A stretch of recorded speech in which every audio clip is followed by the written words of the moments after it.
Hello, Wake Up New Zealand, Carol Sakey speaking. I was just watching a video of Carl Bromley's, a friend of mine who lives down in Christchurch, and he was talking about how the River Avon has this horrible stench of chlorine coming from it, and evidently it has been annoying people for some time, although Carl's only just brought it to my attention now and to the people on Facebook.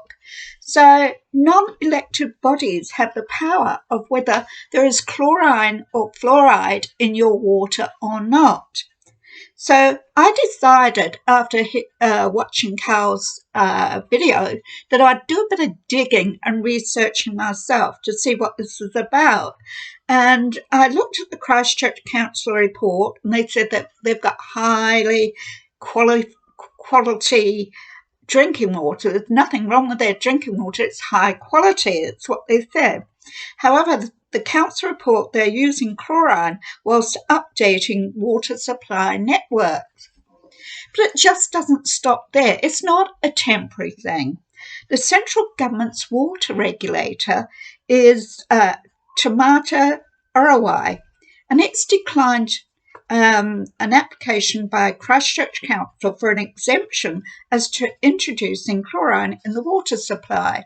So the council put an application in to have exemption so that they wouldn't have chlorine in their water supply, but it was turned down. They couldn't get it. So on the 16th of May, it was reported on Newsline that Christchurch councillors were very frustrated, and it appears for some time now they've been playing a tennis game with the water regulator, Tamata Orawai. So it's been an ongoing thing. So they had applied for exemptions before, and they were unable to obtain them. So Christchurch Mayor Phil Mega said he is outraged that the government insists the water is chlorinated. The Water Services Act 2021 makes it mandatory for owners of reticulated water supplies to add residual disinfectant chlorine to the water unless they obtain an exemption. And that exemption is from Tamata Orawai.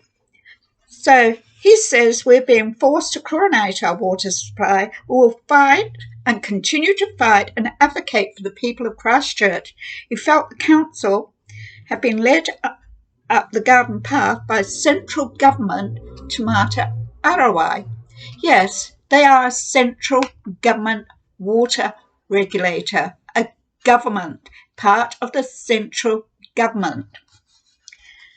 Stuff New Zealand reported on the 30th of May last year, 2022, more than a year ago, that Christchurch chlorine-free waters could be years away, even 4 years away, after the council started temporarily treating the water. So go back another year to July 2021, the 9th of July, Stuff New Zealand reported the Christchurch Council's battle to remove chlorine from its water. As a Christchurch councillor reports, to remove the chlorine from water is like a tennis game with safety assessors.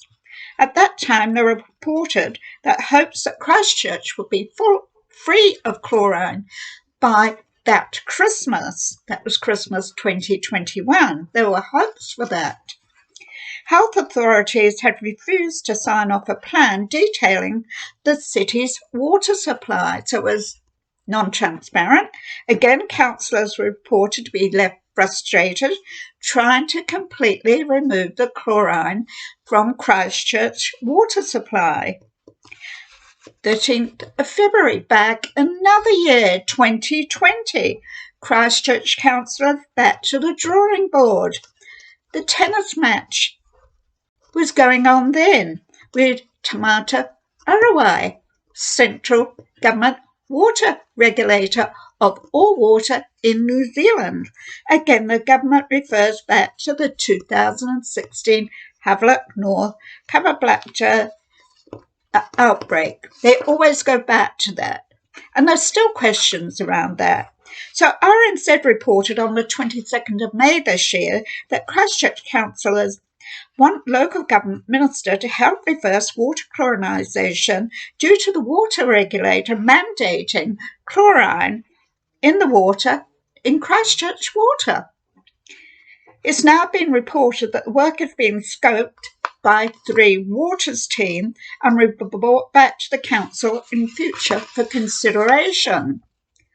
So, Councillor Sam McDonald wants central government to intervene. He said they have significant power to do so, and then refers to unelected officials with a significant amount of influence over people's everyday lives. But it stops there and doesn't say who they are, these unelected officials. So he had a petition going in May. In 5 days, he got 3,400 signatures. And he felt that the Water Regulations Authority was going over the top with the Christchurch Council's applications when it came to standards. So he said the only thing that had changed are the rules, not the risk to the people. So he referred to Tamata Arawai is effectively saying the bar is set so high that we'll never be able to achieve it. So there's a bit more to this. The Advisor of Safety of New Zealand's Water is an advisory group, a Maori advisory group called Tupuna. Tupuna and Arawai, the Crown entity, central government water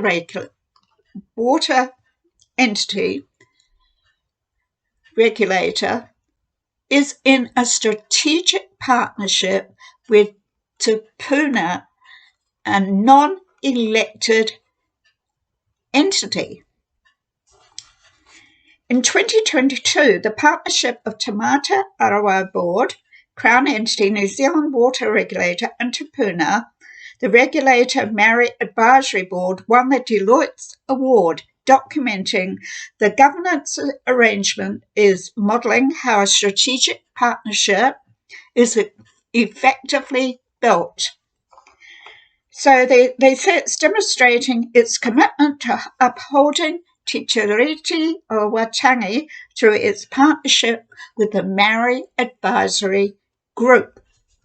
The Maori Advisory Group manages, determines the safety of water in New Zealand. They have a strategic partnership with the New Zealand government, and they'll call it the Crown, because when you use the word the Crown, it distances the government from actually taking responsibility and being accountable for what they get up to. So Tupuna Maori Group Advisors are non-elected bodies that have control of water supplies in New Zealand in partnership with the government. They will be determining whether Christchurch Council are able to obtain their exemption from chlorine in their water, whether they can have the exemption or not. The Tupuna Maori Advisory Group was established under the Tamata Arawai Water Services Regulators Act 2020, appointed Minister of Local Government, by the appointed Minister of Local Government at that time. The Tupuna Maori Advisory Group is chaired by Tipa Mahuta, Nana Mahuta's younger sibling, who had an influential role in Three Waters reform and the He Puapua co-governance, iwi Maori partnership, and also the Tupuna Maori Advisory Group Partnership of Government Agency is chaired by her. She's on the chairs for the Waikato River Authority and Maori Health Authority and Maori Advisory Group. So the Tupuna Maori Advisory Group partnerships the government, New Zealand's water regulator Tamata Arawai, and is chaired by Tipa Mahuta Naniath younger sibling. In a nutshell, Te Mata Arawai, the central government of New Zealand, is in partnership with Te Puna Maori Advisory Group that determines the safety of all water in New Zealand, chaired by Tipa Mahuta. The Maori Advisory Group advises the New Zealand water regulator government on matters of Maori interests, objectives, functions, operating principles, and the collective duties of the government's water regulator. That's Te Mata Arawai. Provides advice on how to enable Matarangi Maori, Tikanga Maori, and Katitanga to be exercised. The government's regulators board must have regard for the Maori Advisory Group, Te Puna. The government's water regulators board must act jointly with Maori Advisory Group, agree to the terms of reference to the Maori Advisory Group. The partnership has a memorandum of understanding with the government, researching chlorine and any side effects. I have found the exposure to low levels of chlorine can result in nose, throat, and eye irritation. Long-term effects of chlorine can include chronic lung problems, bronchitis, and asthma. Although chlorine kills pathogenic organisms, chlorine can also weaken the immune system, weaken its ability to fight pathogens.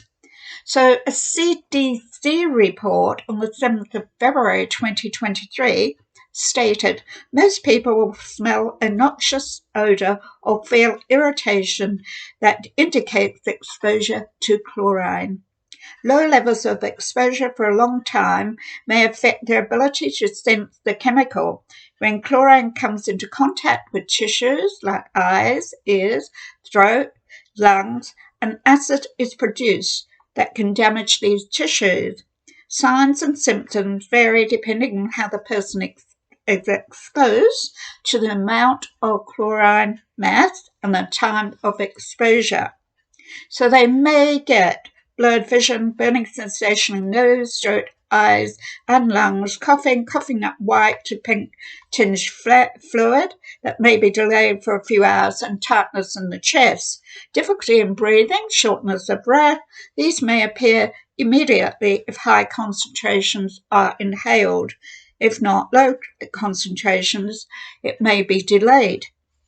Eye tearing, nausea, rapid and shallow breathing, and in certain cases when high concentrations of chlorine, you're looking at respiratory failure, and that would be really severe and highly concentrated chlorine. So otherwise, you can have skin pain, redness, blisters, vomiting, and wheezing. So Carl Bromley, this is for you. This hasn't just started, and obviously you must know this, but, you know, when people have the smell of chlorine around for a couple of years or so, they get so that they can't smell it. Now, obviously, if you can smell it now, then it must be pretty highly high chlorine levels for you to be able to smell it, because this has been going on for 3 years now. Wake up, New Zealand. Remember, this non-elected body, Te Puna Maori Advisory Group, that is chaired by Tipa Mahuta, Nana Mahuta's younger sibling, controls the safety or the non-safety, depending, chairs that group called Te Puna that states whether Christchurch is allowed exemption or not for chlorine in their water. That relates to all of New Zealand, people. And it relates to fluoride as well. Wake up, New Zealand.